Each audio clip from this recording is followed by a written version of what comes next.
Hello, everybody. Welcome to the MTG Place podcast. I am your host, Corey, and with me, like always, is James. How's it going, James? Hey, everyone. How's it going? I just got back from the dentist, so I'm doing that. That sounds like a good time. Stuff. Well, as you all, I'm sure, can see, I'm not in a kitchen anymore. I'm in a freaking office because we moved. So, yeah, it's been very, very busy with that, but nice. I won't have people like randomly behind me now, so that's great. So, yeah, and then a couple ways you can support the podcast today. The TCG Player affiliate link is in the show notes and on our website, mtgplace.net. You just click that link. It'll bring you to the regular TCG Player website, but it'll let them know that we sent you over there to help support our podcast because we know you're going to buy cards anyway. Possibly you'll buy some ones we're going to talk about today, but they'll be really expensive, so you might buy different versions. But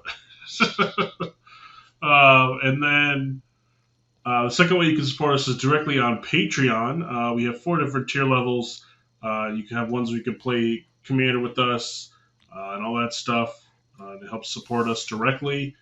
So we appreciate everyone who does so. You can also, if you're in our Discord, go ahead and, or if you're not, go ahead and join that. And if you are in our Discord, we now have the server subscriptions. You can sign up right through there as well, which will go to directly support us. You can play Commander games with us, be entered in for giveaways whenever we decide to do that.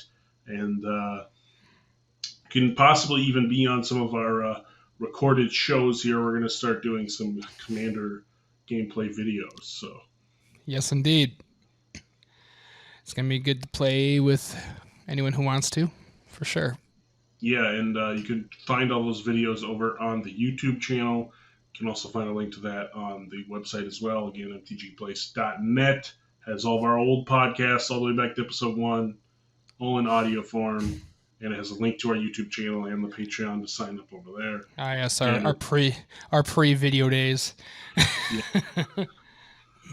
Now every episode obviously is in audio and video. Also, we got a little bit of Magic news here. First up, a Magic Con in Minneapolis. You're going, right, James? Yeah, that's the plan. Yeah, I'm going to be going. Get in. I bought my tickets already. I did apply for the creator badge. I don't know if I'll get approved or not because I don't know if we're big enough yet. But yeah, we're pretty small. But you never know. But they did fix some things that people had complaints about in Philadelphia, like the command zone being an add-on. Now it is not. It's just included with everyone's ticket. So if you buy a ticket, you can play Commander in the command zone. Which I'm definitely all about that. I honestly, Commander is probably what I want to play mostly. Oh my god, don't die.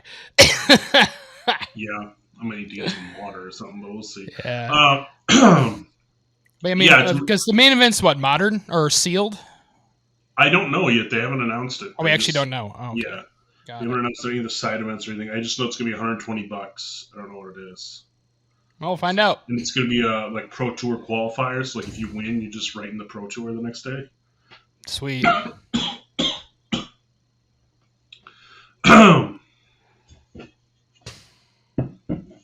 right. So single day tickets are on sale. So all the tickets right now are on sale for the entry passes. So you have to buy the entry passes.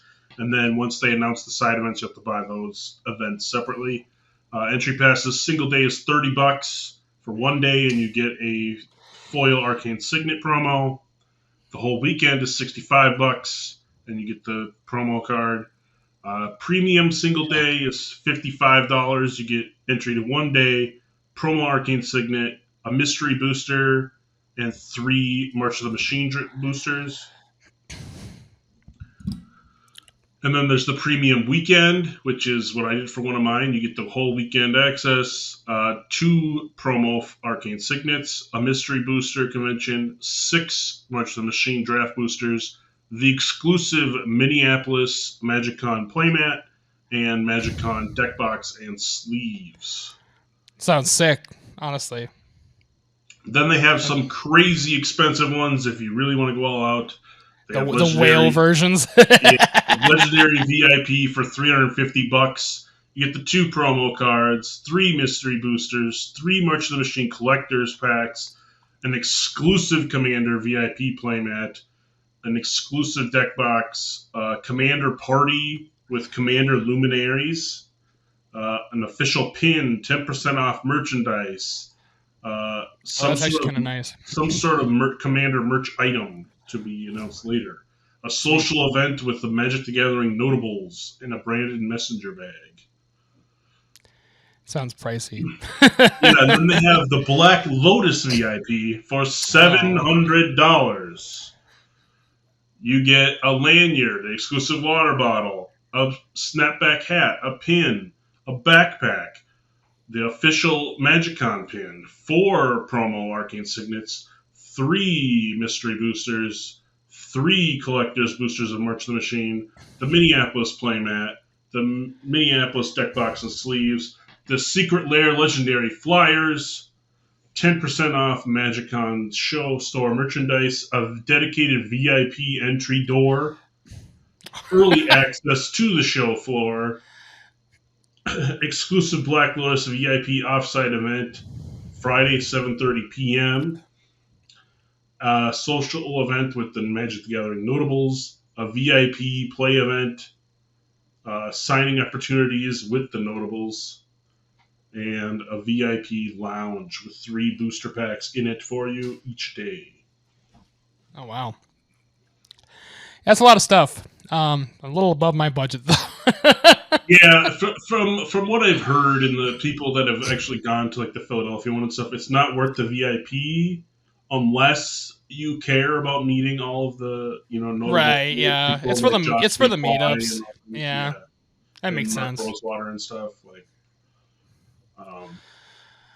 So if you're cool about that, I mean, obviously in Vegas they gave everyone the $1,000 worth of packs from the which thing, but they didn't do that at Philadelphia, so you got to assume they're not going to do that. Can't assume.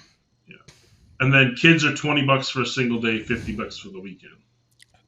Right, which I'm glad they do that because, I mean, events like this for kids is definitely like kind of a a fun thing for them to really get into it. So it's good that it's not too expensive. Yeah, kids also get a starter deck with their entry fee. Nice. So if you want to learn to play Magic, you can come play. It's a good time to do it. You have a lot of people to help you. So it's not too bad. I bought my entry pass for the weekend. I will be there all weekend except for Saturday night because I have a concert at the same time. Yep, I believe I should be there the entire weekend as well. I don't really have anything going on that I know of, so yeah, it should be a good time. This is our first like event in Minneapolis for Magic since when was that? Pre-COVID, 2018, 2018 or 19, something like that. Yeah, it's been a few years, so it's gonna be good to actually play physical Magic. This is probably the first time I played honestly physical Magic. At least in a tournament setting, at least. Like a tournament setting, like we've played. Yeah, outside of just like kitchen top, like we do. Then a little bit of other shocking news: they decided with Lord of the Rings to actually print like the One Ring. Yeah, the One Ring, and it is the One Ring card. But it's in, I think it's like Elven text or Lord of the Ring text of some kind. Yeah, it's, I forget what it is. It's the language of Mordor, though. I can't remember what the name of it is. I'm not enough of Lord of the Rings nerd to know, but it's the same language that the ring is inscripted in. Yeah, and it's only found in collector's packs.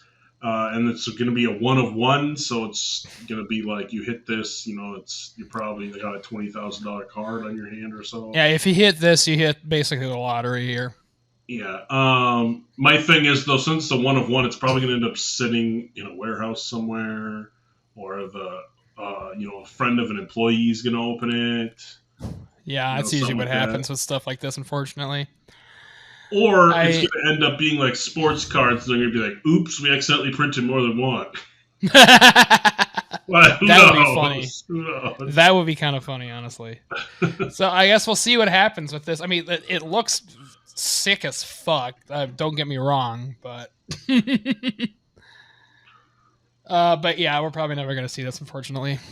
Yeah, if I opened it, I'd immediately auction it off and Oh yeah, use sell it as it a to the down highest payment on bidder. a house or something. Like, Yeah, you could basically buy a house with this thing.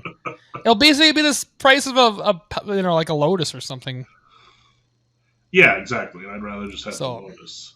yeah, just trade it for Power 9. So today we're gonna do something a little bit different. We're gonna do our like normal set review we usually do, but when we started, Midnight Hunt was the newest set. I think that was back in our first episode we reviewed Midnight Hunt. Yeah, that was a couple years back. And nobody ever talks about the old cards or anything. So we're going to do what we're calling our retro review series, and we're going to start with Alpha. And so today we're going to do Alpha, and we're going to keep doing it until we get through all of the sets and catch up to Midnight Hunt. And tell you what we think the cards are with the impact of on Commander from Commander, and if they're even still playable today. Yeah, so a lot of these are kind of weird. So yeah. Yeah, so we're going to start with Alpha, going Wooburg order. We did only do Commander legal cards, so most of the power will be filtered out with the exception of Time Twister. Yep. And we're only talking about rares and mythics, so it won't include like Demonic Tutor because that was uncommon in the Alpha, and Swords of Plowshares or Lightning Greaves, stuff like that. So there's going to be rares and mythics. And so do you have it up here and you want to go through the first one here? I will do that. So starting with the first card is Animate Wall. It is 1 white for an enchantment that's an aura, and it's Enchant Wall. Enchanted Wall can attack as though it didn't have Defender. So this card, there's some cards that do this, generally as a special effect. But of course, this is very cheap to do such a thing. Yeah, so in Commander, the only place I could see you possibly playing it is if you built the like Defender/Walls deck. Yeah. With that Commander that's specifically made for that. Outside of that, I don't think you're ever going to see this card. And probably even in that deck, there's probably better cards that just allow all walls to attack nowadays. But yeah, because it's just one. Yeah. Oh, and the thing is, most walls have 0 power anyway, so usually it's not really worth it. But yeah. Right.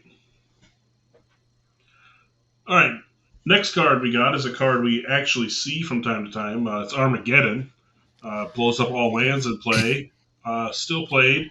People kind of hate you when you do because you're blowing up all their lands. This is a pretty salty card, and there are several Commander pods that I've been in where this was on a ban list, and if you played this, you were not allowed to play.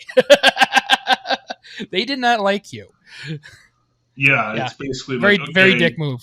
Your lands are gone. Good luck. I got mana rocks, or I held land in my hand. Yeah, something. Yeah. But it's a card that is played still. It is definitely played, yeah. And it is very good for what it does. Next we have Blaze of Glory. It is 1 white for an instant. Cast this spell only during combat before blockers are declared. Target creature defending player controls can block any number of creatures this turn. It blocks each attacking creature this turn if able. Okay, so thank you for reading the new Oracle text because I would not have gotten from what's on the picture of the card. I'm reading new Oracle because the old stuff's weird. So basically it allows your creature to block multiple creatures and you have to block everything that's attacking? Yeah. It's kind of like 100-handed one in a way, or like there's some of those cards where it can block more than one thing. I really don't think that this is worth playing unless you have some bajillion attack, 0 toughness, 1 toughness. Yeah, somebody can actually just kill their board. Yeah, I mean, if it has Death Touch or something, maybe that might be worth it. But you still can only assign 1 damage per creature, so you need quite a few power. True. Yeah. So I don't think it's worth running. You might as well just play a kill spell. Yep.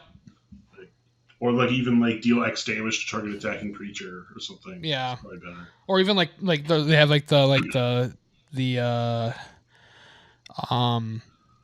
like provoke. What's the one where like you force something, or goad? Is that what it is? Yeah, it's like attack and stuff. Yeah, goad forces you to attack. Yeah. I mean, it's basically, that's almost better than this because you have more control over it. Next up, we got Blessing. It's white for an enchantment that goes on a creature, and it gives the enchantment pay a white and gets +1/+1 on its turn. So that's not so good anymore. Yeah, it's not so good anymore. I mean, you could still play it if you just want to be flavorful in like an Enchantress deck, but I mean, we have 1 mana get 1/1 for every enchantment in play is just better. Yeah, like there's like the Eidolon decks that are out there where like enchantments matter. Like they are way better with your mana nowadays.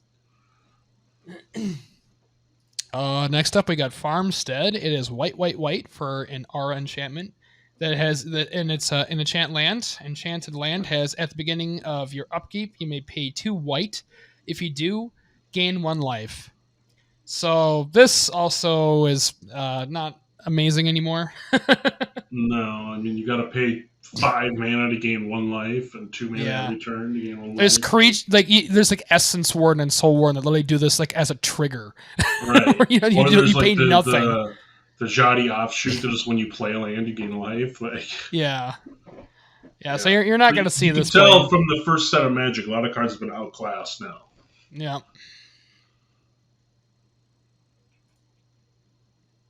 Next up, we got Island Sanctuary. It's 1 and a white for an enchantment. Okay, the Oracle text probably says this differently, but you may decline to draw a card from your library during your draw phase. In exchange, until the start of your next turn, the only creatures that can damage you are those that have flying or island walk. So what's the reworded on that? So if you would draw a card during your draw step, instead, you may skip that draw. If you do, until your next turn, you can't be attacked except by creatures with flying and or island walk. So this is honestly playable. This is honestly playable though. Like it's kind of like a prison effect in a way. Yeah, it's the same cost as 1, basically. You're just declining your draw. Yeah. To do so. I think that's kind of similar to Elephant Grass, if I remember right. I think that has a similar thing, where you don't draw or you don't do something, and like nothing can attack you. So that's kind of a similar deal. So I haven't seen this very much just because it's expensive as an old card, but you could play it in like a Pillow Fort type deck. You would definitely want another way to draw cards though, or else you're just never going to draw a card. Definitely. And if they have flyers or island walk creatures out, then this just sucks. Yeah, that is worthless. Yeah, it's very situational, and there's other prison effects that do the same thing, but you don't have. They're just better. But yeah. Next up, we got Northern Paladin. It is 2 white for a human knight creature. It also has pay 2 white and tap it, destroy target black permanent, and it's a 3/3. So this is just a black hate card. Yeah. I mean, you could play this if someone plays mono black. I guess you could play this. Yeah, it costs 4 though. 4 for a 3/3 and 2 and tap to do its ability. Like you could play Royal Assassin or something. Like yeah. I mean, but it is a destroy spell in white. Like white doesn't have a ton of those spells, so I could see it. But yeah, there's better stuff now.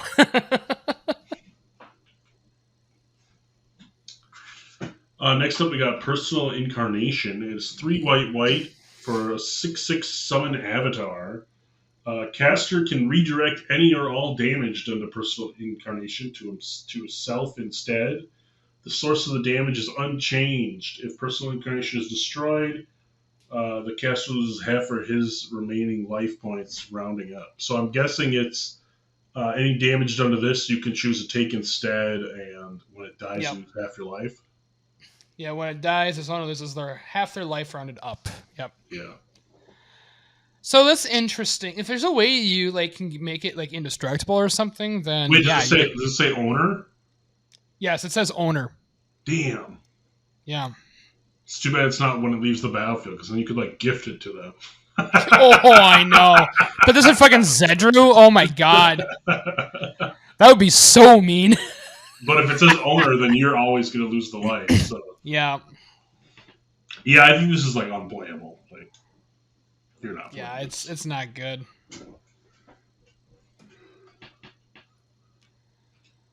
Okay, my turn. Yes. Next up is Pure Lace. It is 1 white for an instant. Target spell or permanent becomes white. And yeah, of course, back in the day they called instances interrupts, which is I think is kind of funny. So it interrupts what you're doing. Mm-hmm.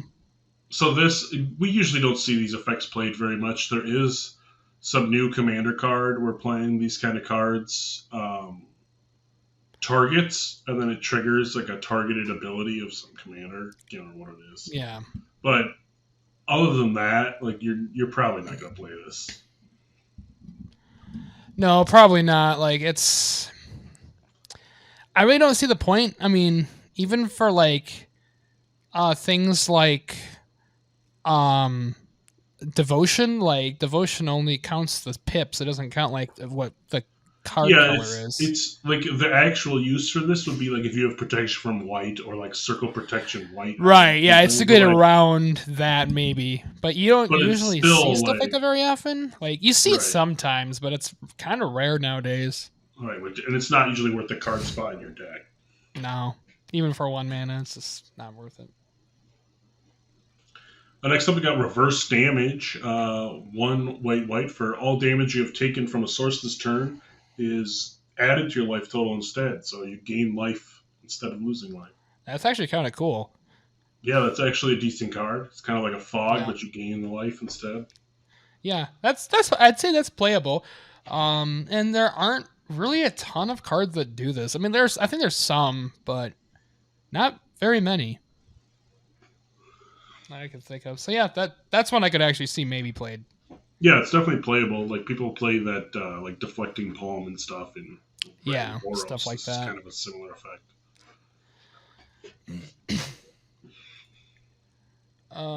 Next up, we got righteousness. It is 1 white for an instant. Target blocking creature gets +7/+7 until end of turn. That's not bad. Yeah, but you think of in alpha, this was a rare. This is like a common now. I know. I think there's literally. Do they? I've seen this card. I don't know if it's this card exactly, but it's something similar. They literally reprinted this card. I'm pretty sure. Maybe it is that. I can't remember. Yeah. But I mean, it's still a good effect if you need to block something +7/+7. But you're only going to play that if you are like a combat trick type deck. Yeah.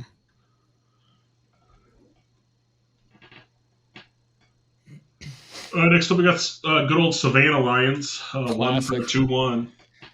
It's still played in modern Zoo, or Legacy Zoo, maybe. Yeah, like cheap. I don't know. It might have been outclassed by now, but. I mean, there's stuff like Wild Nicodle now that's like 1 for like basically a 4/4 now or whatever it is, and things like that. So I mean, like you might see it occasionally, but I don't think you're gonna see it Commander unless you're playing like a Lion tribal deck or something. Yeah, maybe if you want like a cat tribal. Yeah. Because the new Oracle does call it a cat, so. Oh yeah, so it might be in cat tribal. But it's 1 for a 2/1, and it's very vanilla, so there's not really a whole lot going with that. Next we got Veteran Bodyguard. It is 3 white for a human creature, as the new Oracle says. As long as Veteran Bodyguard is untapped, all damage that would be dealt to you by unblocked creatures is dealt to Veteran Bodyguard instead, and he's a 2/5. As long as he's untapped? Yep. Okay. Oh, because it says unless it's tapped on here. Okay, I was like, what the heck? It's just worded weird. So what happens? You take the damage by unblocked, or damage you take is done to the bodyguard? Yeah. So it's like a pariah effect, basically. It just does it to that creature. By unblocked creatures, yeah. Yeah. So, I mean, it's okay. I mean, it costs a lot. I don't know if I'm going to pay 5 for a 2/5. 5 mana is a lot. Pariah costs 1 and gives this effect to any creature. Exactly. A lot better. Next up, we got OG Wrath of God, still played in pretty much every white deck. It is kind of the standard for kills for destroy all spells of 4. There's not very. I don't know if there is. There might be one or two now, but there's not very many that cost less than 4. So Not really, at least without bad like downsides or yeah, something like I that. think No. Bantu's whatever does, but you have to skip your own tap set, Yeah, and that's that pretty costs rough. 3, I think. But 4 mana destroy all. Can't be a Pretty good. challenge. Yeah. Uh, Yeah, that's Go play just it. there's you see it everywhere, man. You will see it played in Commander at some point in your life, that's for sure. So yeah, that's white. Yeah, a couple OG cards, but outside of that, a lot of these are pretty outclassed, unfortunately. Pretty sure the only one I play out of all these is Wrath of God. Yeah, same. I've seen Armageddon played before, but I definitely don't play it because Yeah, I'm not I've that seen kind it of played person. again. I've had it played against me too, but I don't personally play it. It's pretty crappy.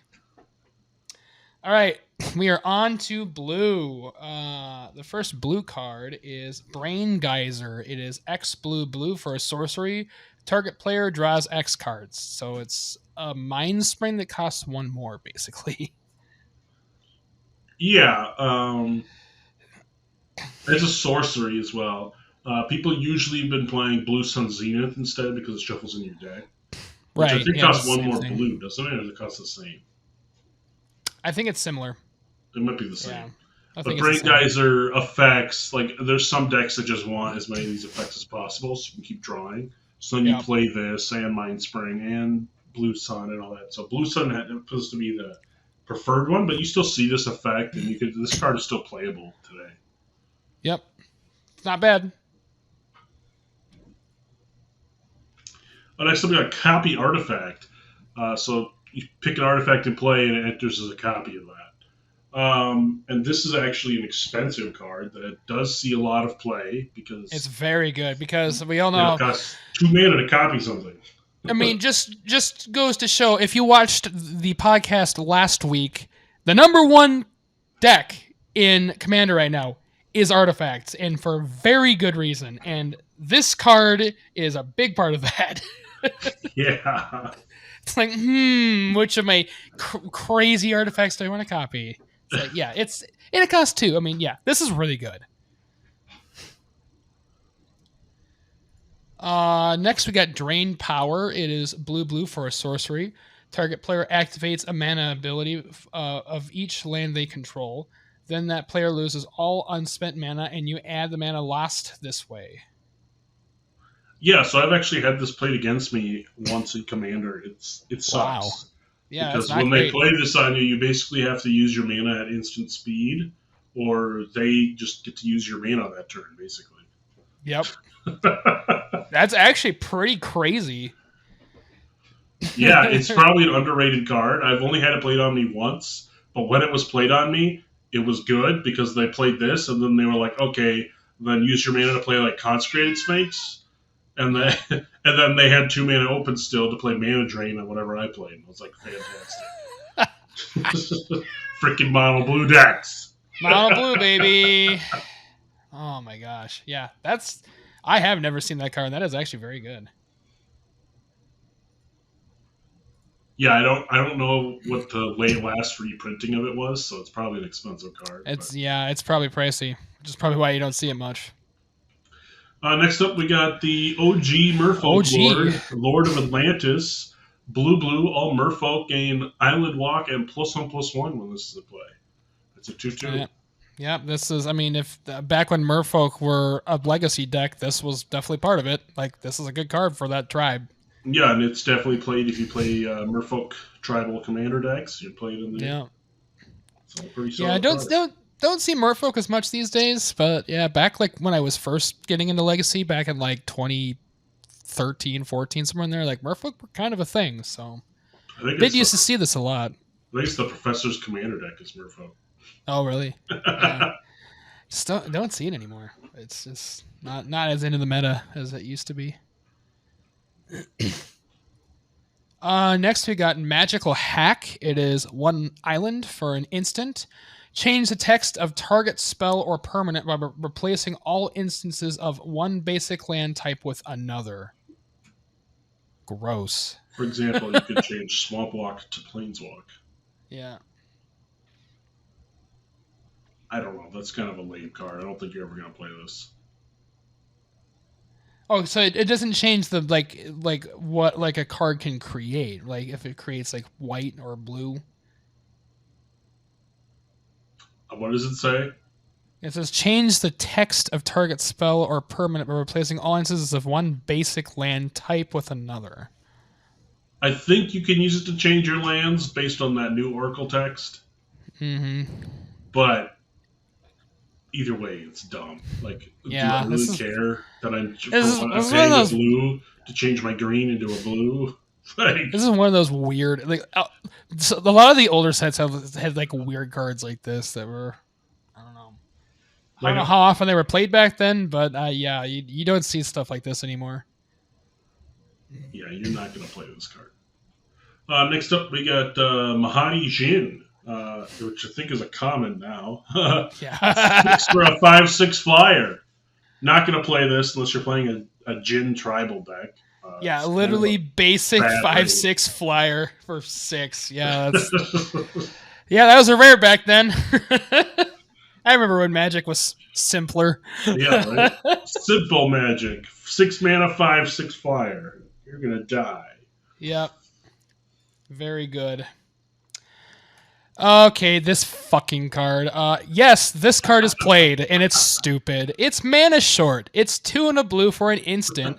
Tap all lands target player controls, and that player loses all unspent mana. So it just says you're done. You can't do anything. Yep. I hate this card.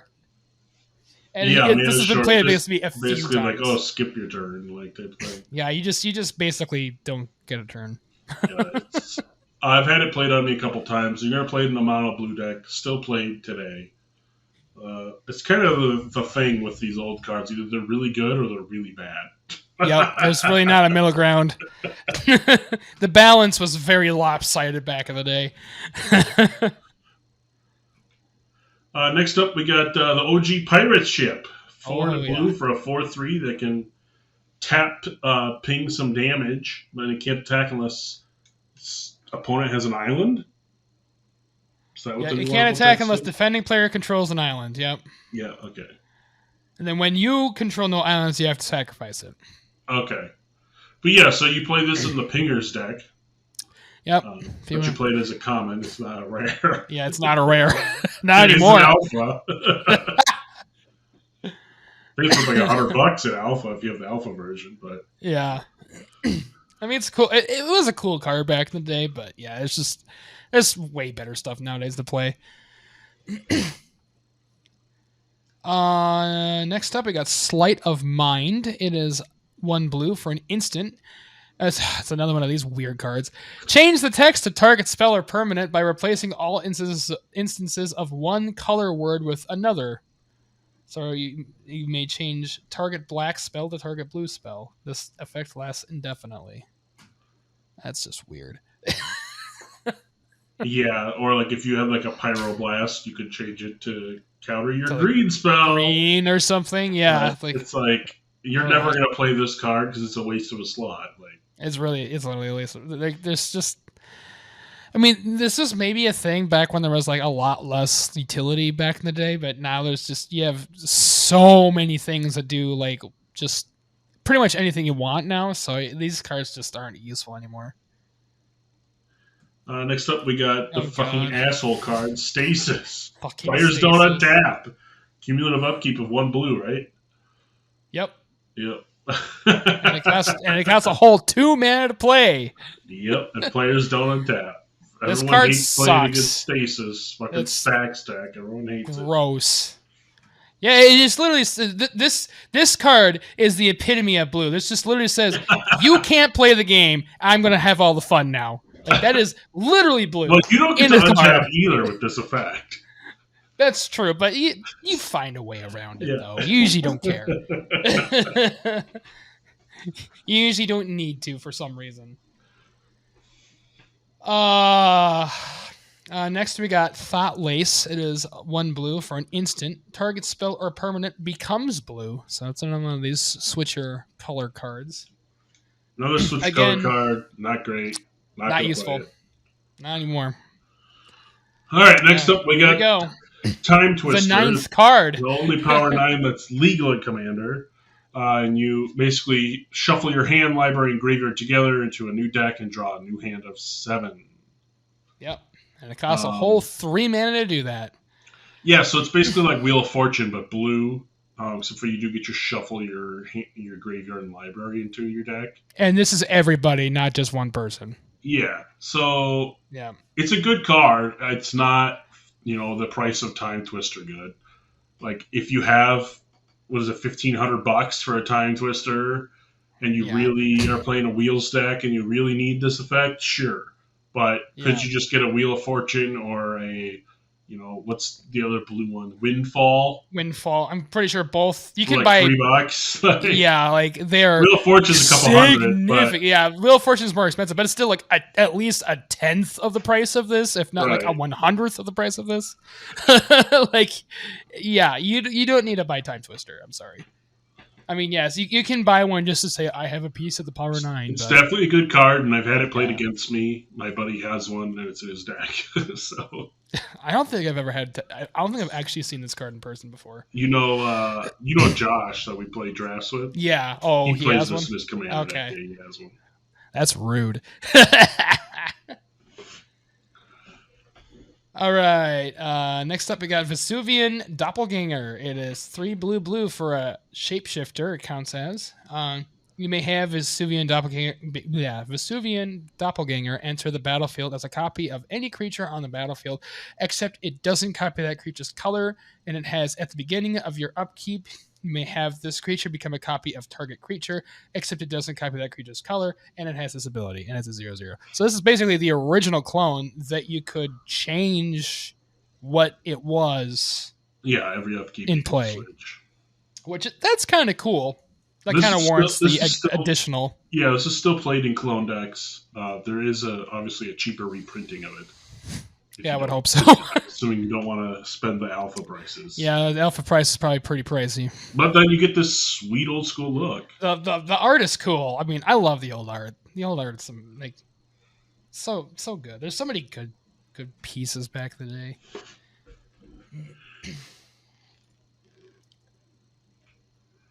Next up, we got Volcanic Eruption. X blue.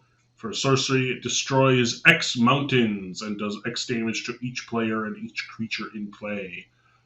This does see some play in, like, it's like a sideboard card against red. But, like, I mean, in Commander, unless your opponents play a lot of red, you're not going to play this. Yeah. Or you just want to, do a shit ton of damage to people. Yeah, it's only good if you're playing as red people. I mean, well, you can still do X damage, right? Or do you have to destroy X mounts? No, okay. Actually, so the new Oracle is different. I think I don't know if they changed it or what. So the new Oracle text says destroy X target mountains. Volcanic eruption deals damage to each creature and each player equal to the number of mountains put in a graveyard this way. Oh, so it's like, yes, different. Now it's horrible because you have to destroy the mountains to deal damage. Yep. So now it's unplayable. Yeah, it's literally unplayable with that text. The old text, it looks like it's basically like a blaze or something. But. Yeah. Well, that's blue. Blue definitely has some relevant cards still. Yeah, because and some like really crazy cards, like including the only Power 9 that we're going to cover here. So, a lot going on. So now we are on to black, and a CCR song comes to mind when I see this one. It is called "Bad Moon." It is Bad Moon Rising. Yeah, there's a Bad Moon Rising. It's 1 and a black for enchantments. Black creatures get +1/+1. So. And you do see pretty this basic. A lot still. You do see this a lot still in mono black commander decks. One of the very first commander decks I played against was the Zendikar guy that gives all black creatures 1/1, and then they played Bad Moon in their deck to give all black creatures 1/1 as well. So it's a static buff for 2 mana. Like, that's pretty good. Like, you're gonna play it's definitely not bad. Mono black. But outside of mono black, I don't think you're playing it. It's very unplayable otherwise. I mean, I will say, like, nowadays, like, to get a +1/+1 counter on like all creatures you control, it usually costs a lot more than 2 mana. They usually cost like 4 or 5 to do like that kind of effect. So that is decent in that right, but it is only for black, so it is definitely a situation. Next up, we got Death Lace, another card we're not going to play. Changes the color word of another card to black. Yeah. Yeah, that's just unusable nowadays. Next up, we got Demonic Hordes. It is 3 black, black. 3 black, black, black. So 6 total for a demon creature. It has tap, destroy target land. At the beginning of your upkeep, unless you pay 3 blacks, tap Demonic Hordes and sacrifice a land of an opponent's choice. And it's a 5/5. So you're paying 6 mana for a 5/5 that can tap and destroy a land. That's good. Uh-huh. But then you have to pay 3 blacks every upkeep or you're losing a land. Yep. So that's double-edged sword there. Yeah. I mean, I can see this being played if your opponent, if you have like people that play land decks and you just hate their lands and you want to hate on them. But I mean, I'd rather at that point just play Armageddon though. Yeah, exactly. That's way more efficient than this. Next up, we got Lich. It's black, black, black, black for an enchantment. You want to read the Oracle text for this? Yeah, I got it. As Lich enters the battlefield, you lose life equal to your life total. You don't lose the game for having 0 or less life. If you would gain life, draw that many cards instead. Whenever you're dealt damage, sacrifice that many non-token permanents. If you can't, you lose the game.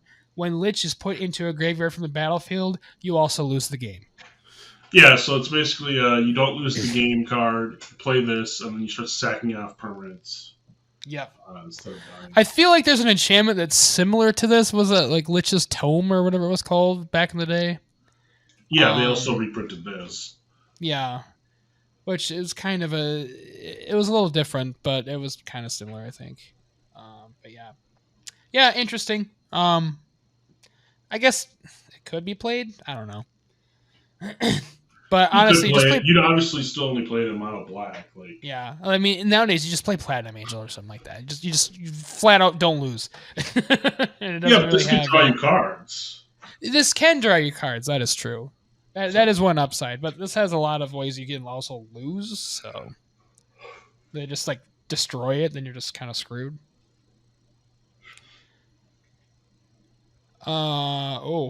This is an OG one. Lord of the Pit. It is 4 black, black, black, so 7 for a demon. Flying Trample, 7/7. At the beginning of your upkeep, sacrifice a creature other than Lord of the Pit. If you can't, Lord of the Pit, deal 7 damage to you. Yeah, so this was an OG demon. I used to see this occasionally in like the original Kalia deck. Because they could throw in a 7/7 Flying Trample attacking you. Now I think it's just outclassed because the demons nowadays are better because you don't have to sack creatures or take 7 damage. Yeah, that's the problem. But 7 for a 7/7 Flying Trample isn't bad. Yeah, it's pretty good. It was really powerful back in the day. I mean, based on how like these were balanced back in the day, like this was a crazy powerful card. Now it's just like it's fine. Yeah. Next up we got Mind Twist. Black and X. I think it's target opponent discards X cards at random. Yep, that's right, for a sorcery. A lot of extra text on this old version that is not needed. Yeah. It's a rude card, but yeah, it is. There's other cards that do basically the same thing nowadays. You do still play this in like a discard deck. Yeah, like a Hypnotic Scepter kind of. Well, yeah, or if you're playing like Waste Not effects or Turgid or something, you would play this card. Yeah.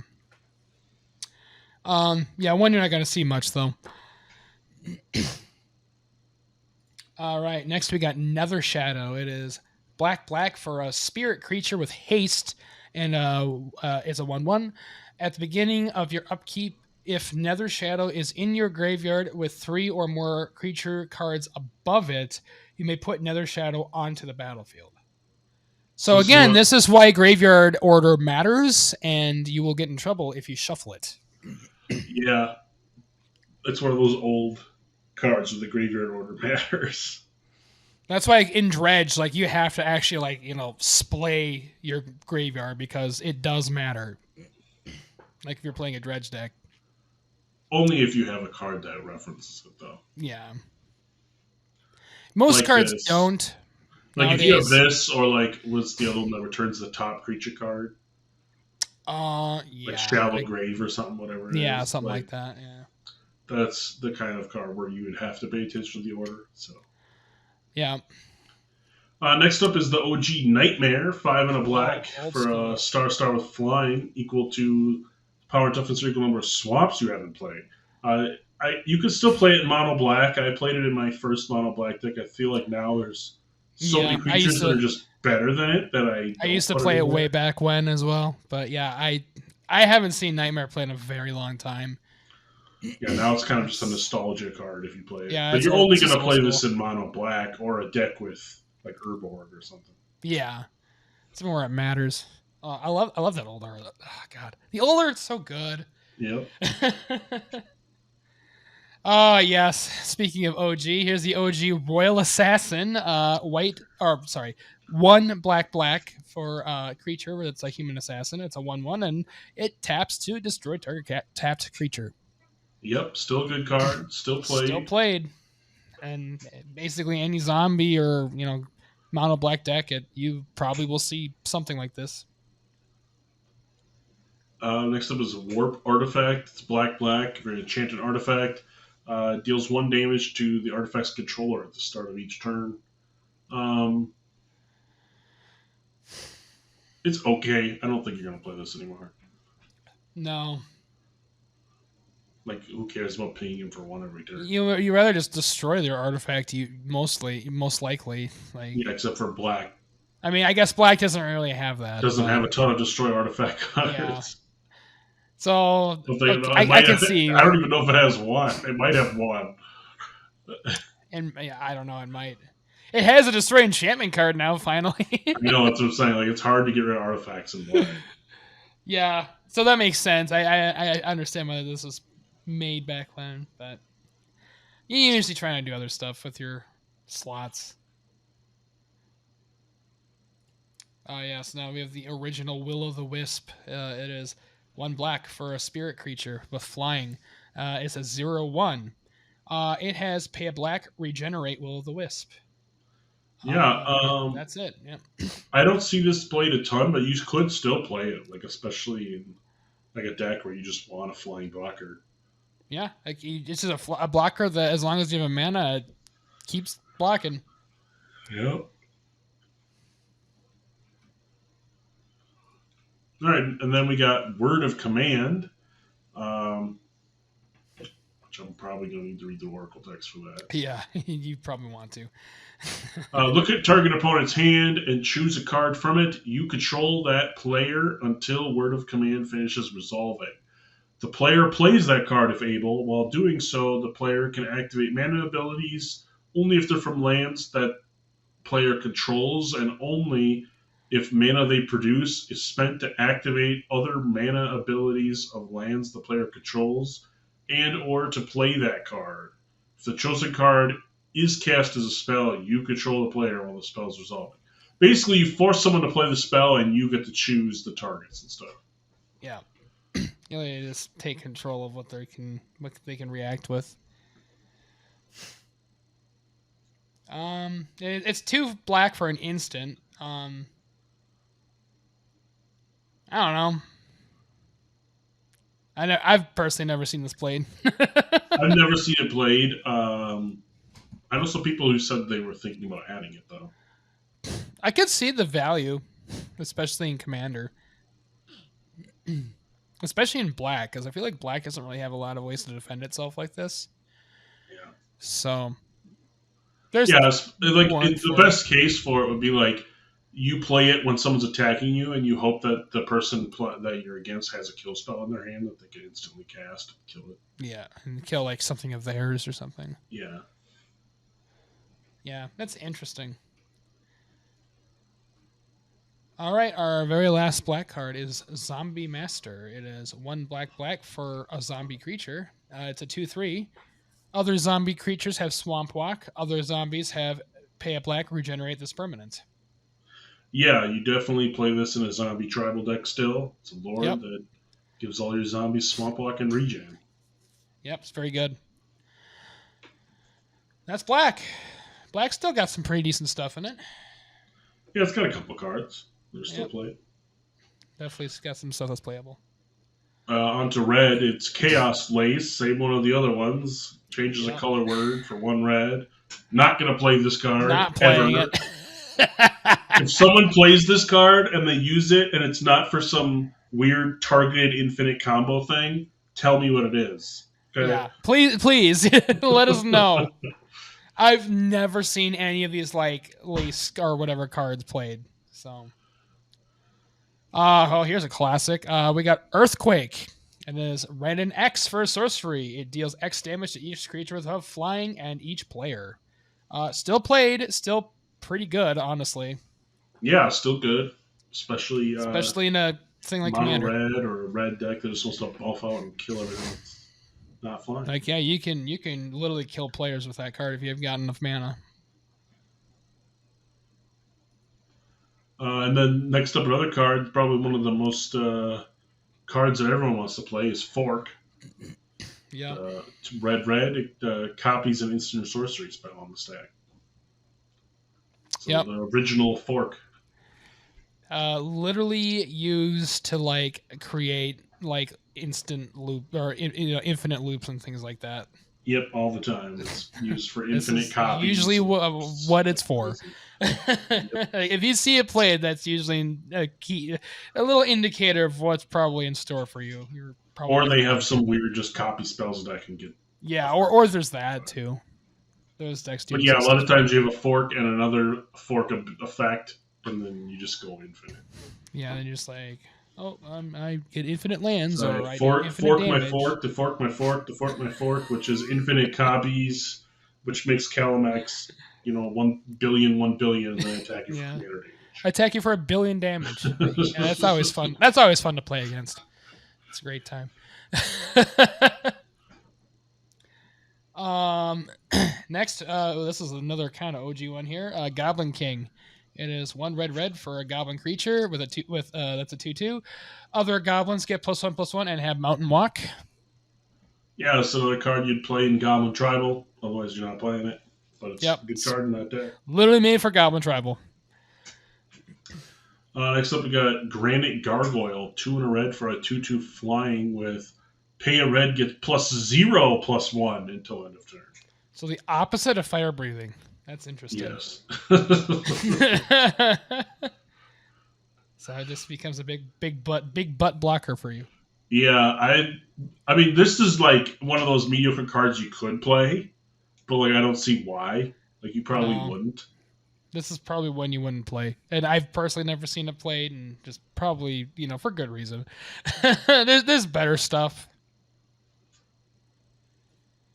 Next up, we got Mana Barbs. It is 3 and a red for an enchantment. Whenever a player taps a land for mana, Mana Barbs deals 1 damage to that player. We always love cards that do stuff like this. Yeah, if you tap a hate land, bears, everybody. Yeah, this is definitely still played and definitely irritating as hell. Then next up is a similar card, Mana Flare.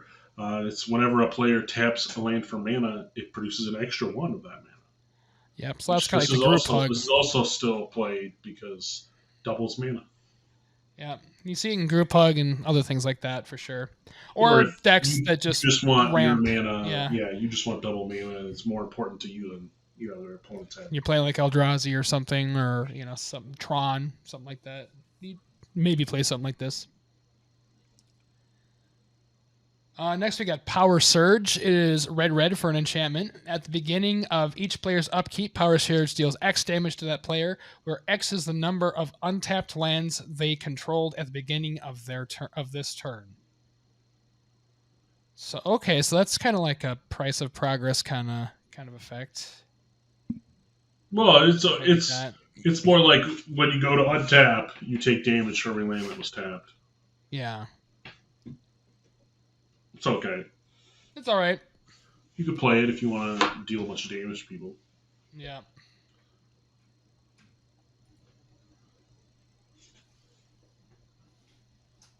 Next up, we got Raging River,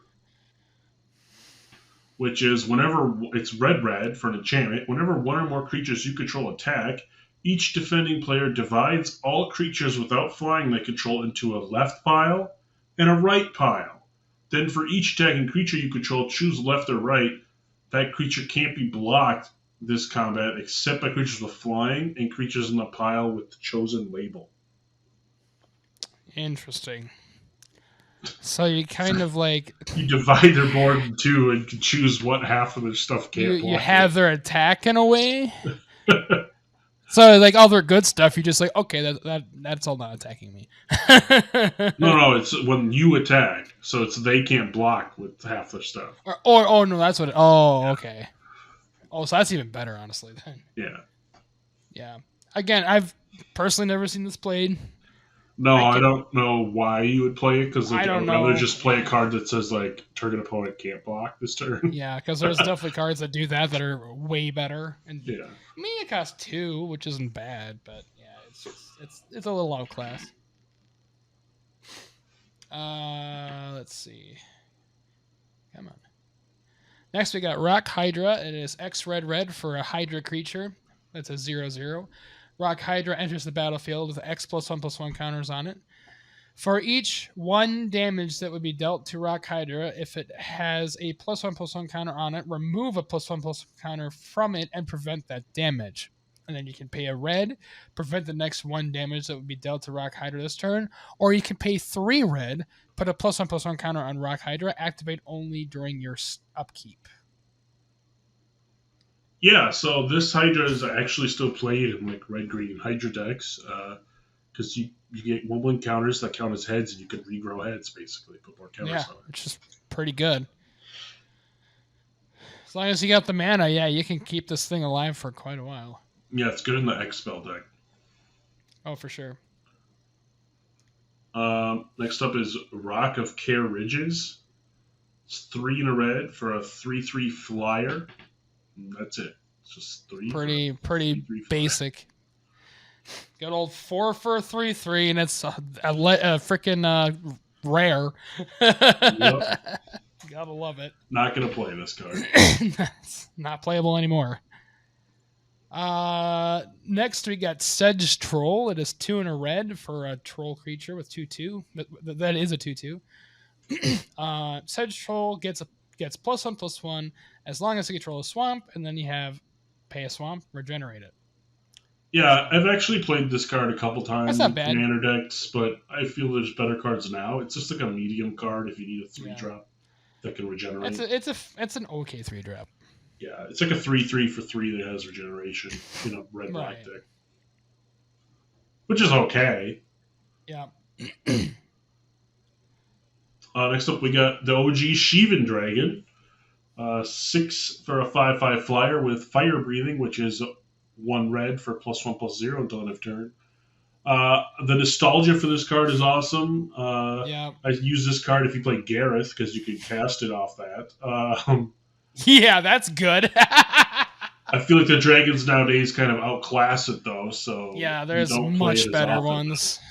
Yeah. But if you want the nostalgia, you still play the Shivan Dragon. It was literally like the best card at the time. It was in, like, I mean, if it's ever in like sealed, it's a very good sealed card. You know, stuff like that. But in Commander, not so much anymore, unfortunately. This is like another kind of OG one. Smoke. It is red for an enchantment. Players can't untap more than 1 creature during their untap steps. Yeah, and then people hate you because you only untap one thing. Good old Pillow Fort. Fucking stacks. Next up, we got the 2-headed giant of Forest. 4 in a red for a 4/4 with trample. It can block 2 attacking creatures. That's not bad. Cost 5, which is kind of, but Yeah, it's okay. Probably not gonna play it. It's mediocre. 5 for 4/4 trample, like a block 2 creatures. Don't care. Yep. Yeah, it's like, There's other cards that can do similar things for a lot less. And finally, last but certainly not least, is Wheel of Fortune. It is 2 and a red for a sorcery. Each player discards their hand, then draws 7 cards. Yes, it's played, and it costs a lot of money. Yeah, I have this card. Reason. God. I remember when Wheel of Fortune cost like $15. I don't know. I think when I was a kid, like 300-ish bucks for the revised. I wish I could have bought like 10 of those fuckers, man. I'd be rich. You play it in wheel decks. There's a lot of wheel decks out there. Nekusar that's and why, Shabraz and all that. A lot of decks definitely revolve around it. Some people just play it in red decks because when you have one card, it just draws you 7. Yeah, 3 to draw 7. Pretty good. Mm-hmm. So that's red. Red's got some pretty decent stuff still. And some like really dickish stuff too. So good times.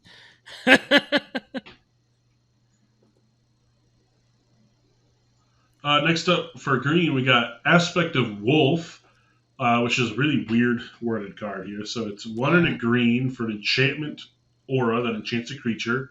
Enchanted creature gets +X+Y, where X is half the forest you control rounded down, and Y is half the forest you control rounded up. So I'd rather just pay the extra mana for Blanchwood Armor. Exactly. But if you want to save 1 mana, you can get half of Blanchwood Armor's effect. For 1 and a green. That's so weird. Oh my god. I've never seen this before. And there's a reason why. Because there's way better cards now. It's so this is the rare you hope you didn't open in the pack. if you like open an alpha pack and you get that, you're kind of sad. just a little bit. Next, however, is a card that is actually very good and still played. It is Birds of Paradise. It is a green for a bird creature with flying. It's a 0/1, and you can tap it for a mana of any color. Yeah, it still played. Very good. It might be the best mana dork ever printed. Like it really is. It's a 0/1 flyer for 1 that taps for mana. Like it blocks flying, and it taps for mana of any color. You can play it in any deck. It's one of the most versatile 1-drops like ever made, honestly. Like it's very good. And yes, it is very much played in everything, and for good reason. Next up, we got Cockatrice, flying 2/4, and if a non-wall creature blocks, it is destroyed. What? Okay, I'm going to read the Oracle tag. Whenever it blocks or becomes blocked by a non-wall creature, destroy that creature at end of combat. Okay, so it destroys anything that blocks that's not a wall, pretty much. Yeah. So it's like pseudo Death Touch. Yeah, it's like a weird Death Touch before it was the thing. Mm-hmm. Not really a thing anymore. Not gonna play this. Cards that do that are not 5 mana. It did spawn a Magic website called Cockatrice that you could play Magic online. Yeah, there you go.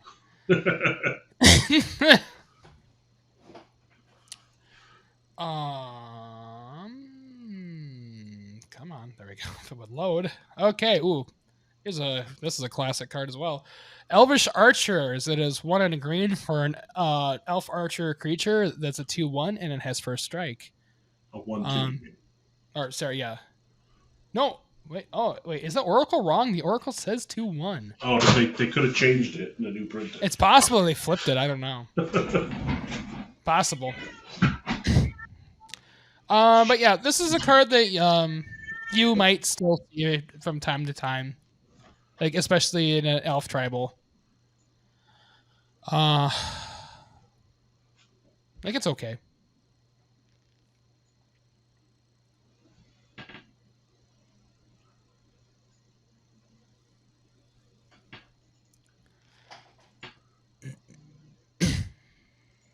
Sorry, I lost my mouse and I lost all my images. Oh, shoot. All Good right. So yeah, job. Elvish Archers. You might still play it. I don't know if it's a 1-2 or a 2-1 now, but you know. Yeah. The new Oracle says 2-1, but the old card says 1-2. So I don't know. Yeah, Elvish Tribal maybe. That's about it uh, though.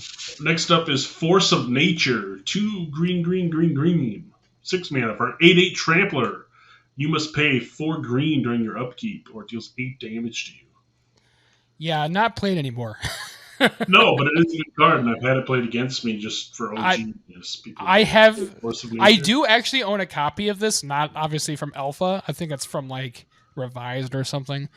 But yeah, it's a cool card, sure. Like it's kind of like old nostalgic green, but yeah, you don't want a creature dealing 80 if you can't pay 4. So that's not. Yeah, there's better stuff nowadays, obviously. Like Colossal Dreadnought. Yeah, exactly. Next we got Fungusar. It is 3 and a green for a fungus dinosaur creature. That's a 2/2. Whenever Fungusar is dealt damage, put a +1/+1 counter on it. Yeah, it's good. It's pretty good. Still If you played can't in kill fungus. it, Still played in fungus decks, and I've seen it in 1/1 counter decks too. There's a reason for it. It's very sticky if you can't deal 2 right away, then. Next up, we got Gaia's Liege, which I'm gonna have to read Oracle text for. Yeah, that's got a lot of text on it.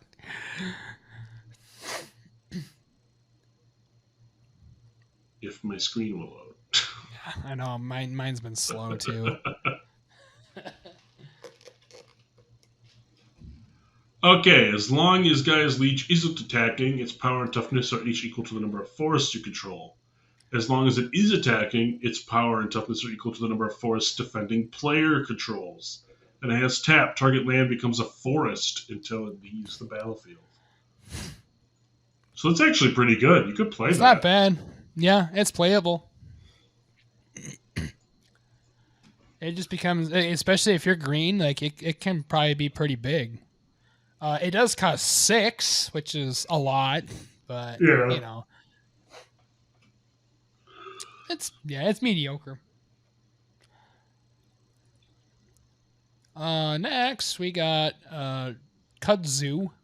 It is 1 green green for an aura enchantment. It's an enchant land. When enchanted land becomes tapped, destroy it. That land's controller may attach kudzu to a land of their choice. So it just goes around the circle, around the table. Got the land, it's destroyed. Pass it around. Pass it around. If you want to be a dick, you can play this card. Probably not going to see it, but you might have that one player that just wants to watch the world burn, so they'll play this. Next up, we got Life Lace, same as all the other ones. Probably not gonna play it. 1 green, change the color Changes the word colors. to green. Not gonna do it.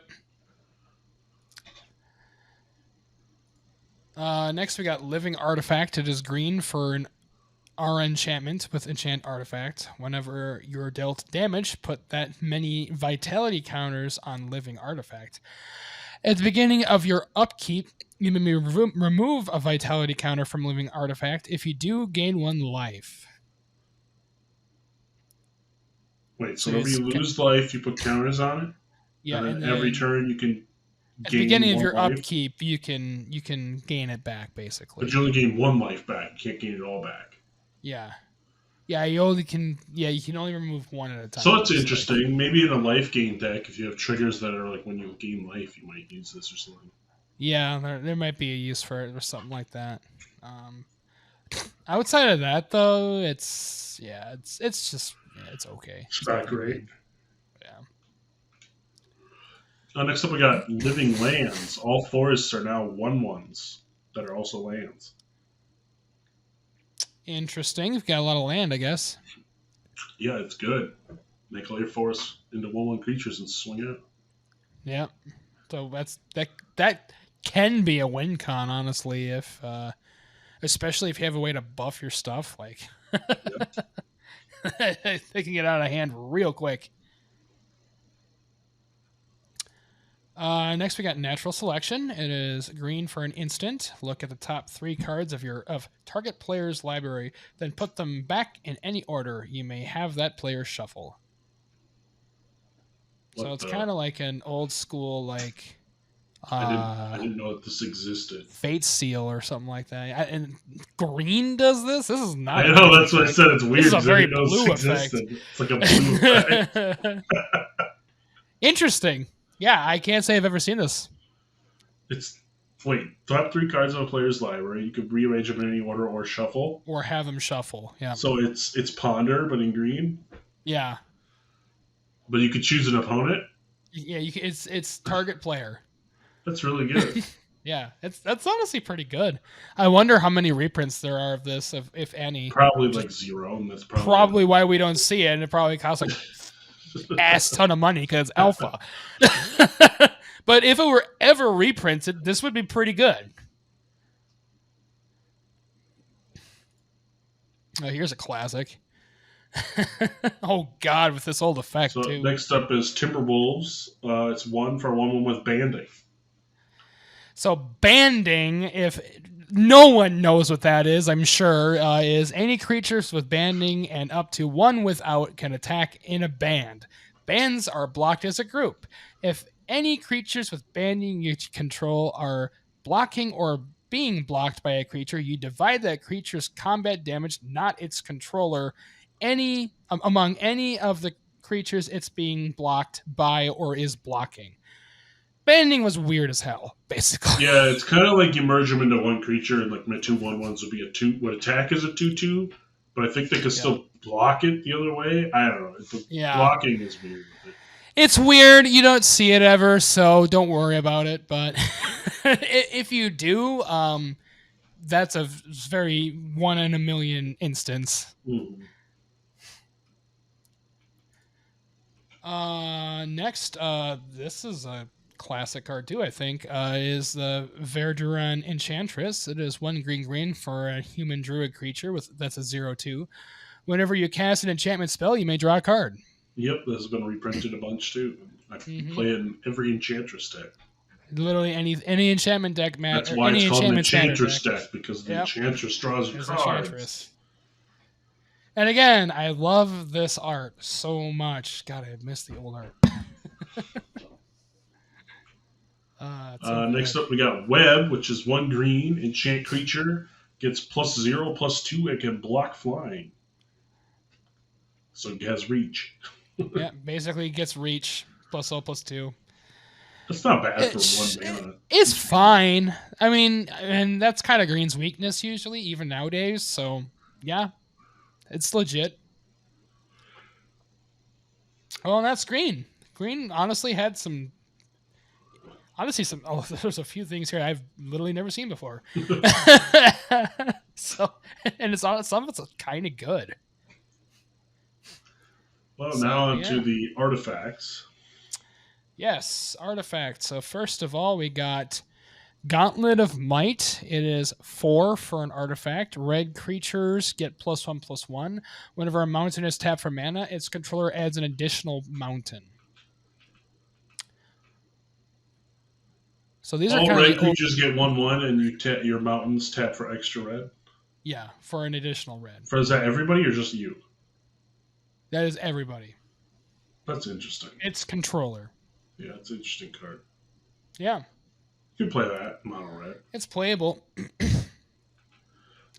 Next up, we got the card that everyone hates because I used to play it. Yeah, you fucking did. It sucked. It's the Ankh of Mishra. It's 2 mana for an artifact that deals 2 damage to a player when the land comes into play under their control.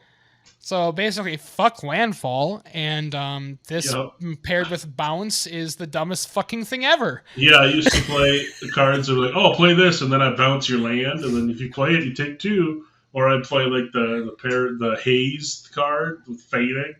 They'd be like, okay, I remove 5 of your lands, and they all come back into play. And you take like 10. Like, oh, there goes half your life. Hope you didn't die. God, this would think Cyclonic, or no, Cyclonic Rift is non-mana, so that wouldn't work. Yeah. But Yeah, For like boomerang and all that stuff. Yeah, the old school bounce cards. Yeah, this card was annoying to play against. Anyone who plays against a landfall deck and is sick of losing to it, put this in your deck. Play that! I'm sure you can find it. I'm sure it's been reprinted at least once or twice. So it's been reprinted at least to revise, maybe a couple times after that. So it shouldn't be horribly expensive, but it's a card you don't see much, though. We just did because of you. Next we got the old Clockwork stuff. I remember this stuff too. Clockwork Beast. It costs 6. It's an artifact creature that's a beast. Clockwork Beast enters the battlefield with 7+1/+0 counters on it. It is a 0/4 on top of that. So, at the beginning of combat, if Clockwork Beast attacked or blocked this combat, remove a +1/+0 counter from it. Then you can pay X and tap it. Put up to X +1/+0 counters on Clockwork Beast. This ability can't cause the total number of +1/+0 counters on Clockwork Beast to be greater than 7. Activate only during your upkeep. Yeah, so it's 6 for a 7/11 that gets smaller every time you attack. Basically, yeah. But you can kind of crank it up. You can put it back up if you want to tap it and pay mana on your upkeep.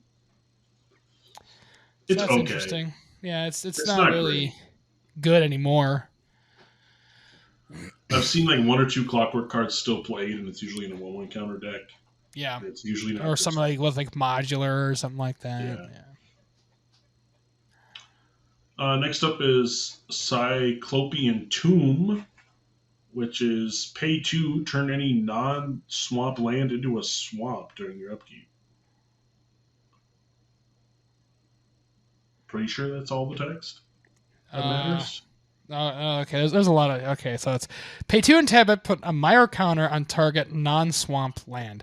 That land is a swamp for as long as it has the counter on it, activate only during your upkeep. Okay. And when it is put into a graveyard, or when this card is put into a graveyard from the battlefield at the beginning of each of your upkeeps for the rest of the game, remove all Mire counters from a land that a Mire counter was put onto with the tomb, but that a Mire counter has not been removed from with the tomb. Okay, that was just weird. What? Weird wording. And that was the Oracle text. Okay, when it's put into a graveyard, at the beginning of each of your upkeeps, for the rest of the game, remove all Mire counters from the land that a Mire counter was put onto. So you turn it into a swamp for as long as it has a Mire counter on your upkeep, and then when it dies, you have to remove one every turn until they're all gone. You don't just remove them all at once. I guess. Yeah, this card's weird as fuck. It sucks anyway. You're not going to play. Yeah, you're never going to see. You don't need to turn lands into swamps for 2 mana. No, I don't know you why can play Urborg and it makes everything a swamp for 0. Yeah, it's literally in 1 card. It's just one of those weird ass cards from back in the day. All right. Got this name. Okay, we got Dingus Egg. Yeah, that's still playing. I just played against me the other day. Cost 4, it's an artifact. Whenever a land is put into a graveyard from the battlefield, Dingus Egg deals 2 damage to that land's controller. Oh yeah, that's a dick card. Yeah, especially in the land destruction decks, how you kill people. Yep. Just kill a bunch of people. Next up, we got Disrupting Scepter. It's a 3 for an artifact. With 3, an opponent discards a card of his or her choice. Yep. It's 3 and tap. It's 3 and tap. Yeah. Oh, it's 3 and tap. Okay. Yeah. The old one does not have tap. Yep. Yep. Activate during your turn. Which is, it's not great anymore. No, it sucks. I don't know if it was even good back then, but it's definitely not good now. Next is Force Field. It is 3 for an artifact. Pay 1 the next time an unblocked creature of your choice would deal combat damage to you this turn. Prevent all but 1 of that damage. That's not bad. That's actually not bad. Like that. That's definitely... Just everything only deals 1 to you? Mm-hmm. Basically, it doesn't matter if you have a billion creature. It deals 1. Yeah.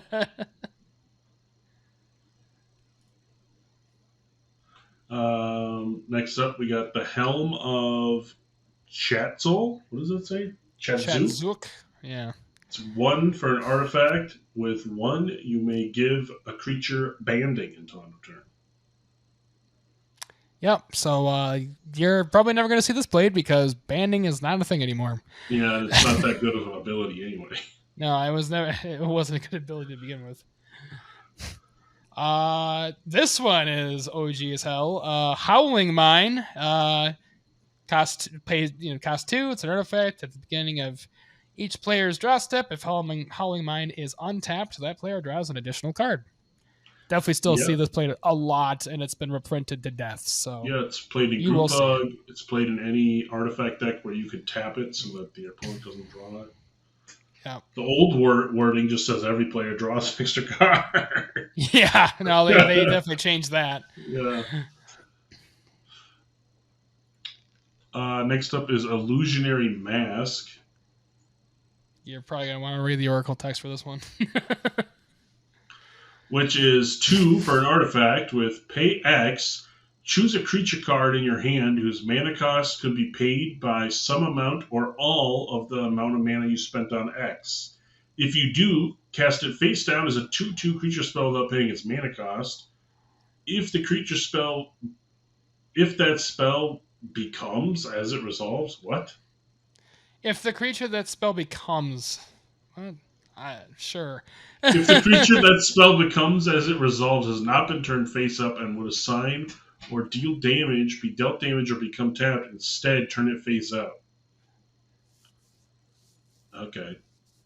Is this for like morph? Maybe? So it's basically you pay the mana cost of a card in your hand and morph it down as a 2/2, and then anytime it's dealt damage, attacks, or becomes tapped, or deals damage, it flips up and becomes what it normally is. So this is it turns non-morph creatures into morph creatures, which is weird. Yeah, that's interesting. I don't know really why you would really want to play this, because usually the whole point of playing a morph creature is it has an ability. Yeah. That triggers when you flip it. Right. So yeah, this is just interesting. So I guess it's so they don't know what you're playing, I guess, but yeah, it's terrible. Yeah, it's not a card you're gonna see. It's a terrible card. Don't play it. Don't play it. Yeah. Next we got Jade Monolith. It is 4 for an artifact. Pay 1. The next time a source of your choice would deal damage to target creature this turn, that source deals that damage to you instead. So you just want to protect your creatures, I guess. And or if they bolt it, you just make them hit it to you instead. Yeah, which that's legit. Yeah. Or you could save your creature. Like, I'll take damage, but I also am blocking, doing damage to your creature. So. Yeah. Next up is a card still reprinted today in Standard, and it's good and limited, but pretty bad otherwise. Jademine, or Jayamday Tome. It's 4 mana for an artifact with pay 4 and tap it, I believe. Draw a card. Yep, tap, draw, and pay 4. Yep. So not bad, really, for, you can... Especially if you have ways to tap it. It's not bad, but it's not great for today's cards. No, there's still reprinted here and there. Do stuff. It's a common these days. Yeah. I don't think it's a rare anymore. Definitely not a rare. Next, we got the Cormus Bell. It is 4 for an artifact. All swamps are 1/1 black creatures that are still lands. So that's not bad. In a mono black deck. You could also play it against a mono black deck to turn all the creatures into swamps and then board wipe. But you can also do that. Like, now you have no lands! Oops. Yeah, that's just rude as hell.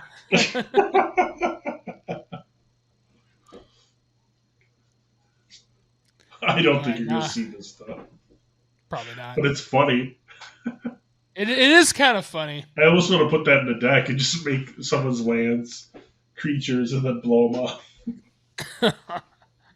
That would be so rude. Oh my god. Oh, these next cards all look pretty familiar, don't they? Next up What you is got here? one of the best mana rocks, Mana Vault. It's a one for an artifact that taps to add 3 colors to your mana pool, and then it doesn't untap during your untap step unless you pay 4, and if you leave it tapped, you take 1. Yep. Very good card, especially if you have like a Voltaic Key or something like that to untap it for you. That's usually what you do to get around that. Yeah. Yeah, and even if not, it's Good. very good fast mana for the beginning Yeah, of the it's game. and it's good fast mana anyway. So And it's like, yeah. all right, I get one awesome turn to just have a slow turn later. Yeah. Yeah, very, very good. This is also a fucking dick card. Meekstone. 1 for an artifact. Creatures with power 3 or greater don't untap during their controller's untap steps. Yes, this is played against me a lot, and I fucking hate it.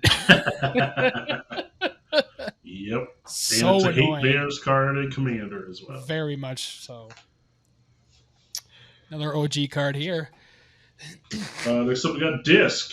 Ab's Disc. 4 mana for artifact. It comes into play tapped, and then pay 1 and tap it, destroy all creatures, enchantments, and artifacts.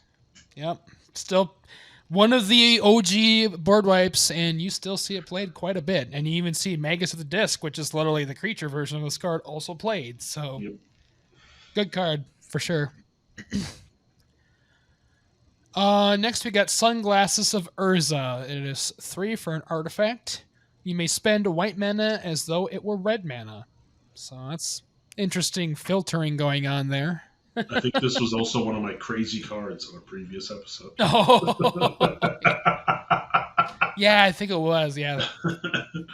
White mana could be red mana. Don't see it played very much. And I mean, there's other cards that like filter land nowadays, so you don't have to pay 3 per se because there's like lands that do it now. Right. This is kind of like one of the OG filtering methods.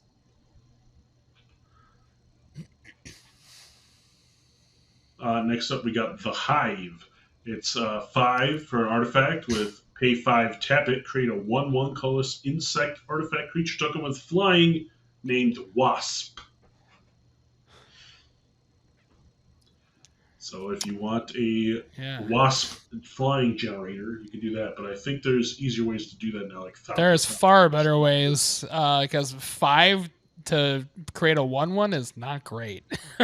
Well, 10 if you do it turn it comes out. Yeah, God. 10 mana?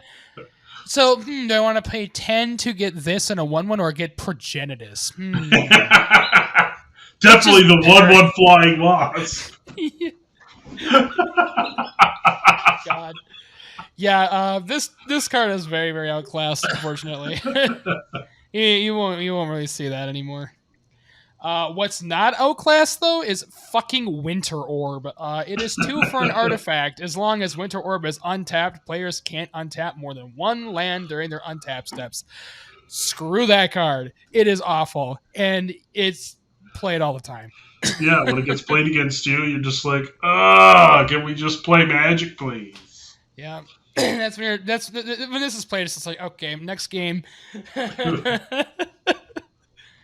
And the last cards in the set are all the duels, of course, which are good, still played today. But yeah. you don't necessarily have to have them anymore. You can play Shocklands. There's a lot of fetchable. Shocklands do the same thing. There's other duels that do the same thing. There's Tri-lands now, even the Triomes that are fetchable. But for Legacy, you have to have them. Yeah, they're must-haves for Legacy. So yeah. Tundra, Sea, Badlands, Taiga, Savannah. What is that? Sarubland? I don't even know what that one is. Bayou, Plateau, and Trop, which are your OG. Scrubland. That's what it is. God, I couldn't read the text. Sorry, guys. Like, why do I not recognize this one?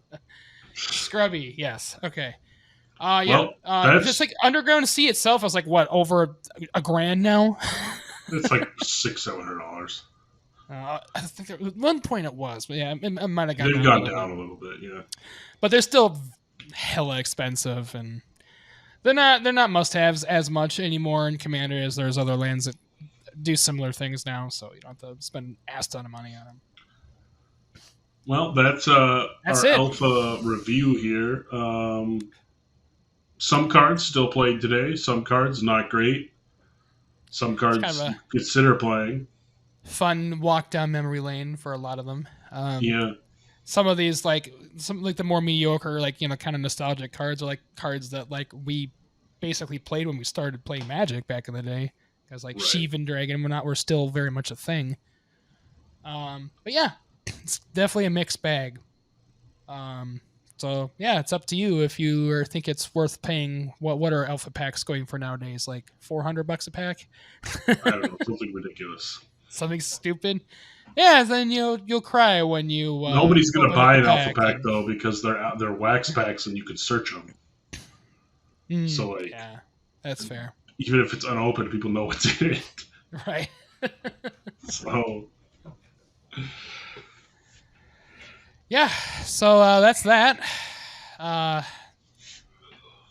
Thanks so much for joining us today. yeah, thanks for watching, listening, and again, you can check out all of our stuff on mtgplace.net. All of our links and ways to support us are there.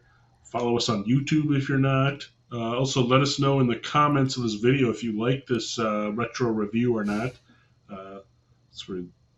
If people don't like it, we won't do the rest of the sets, but hopefully you do, and we'll do them all. We'd like to, for sure, because this was kind of fun, honestly.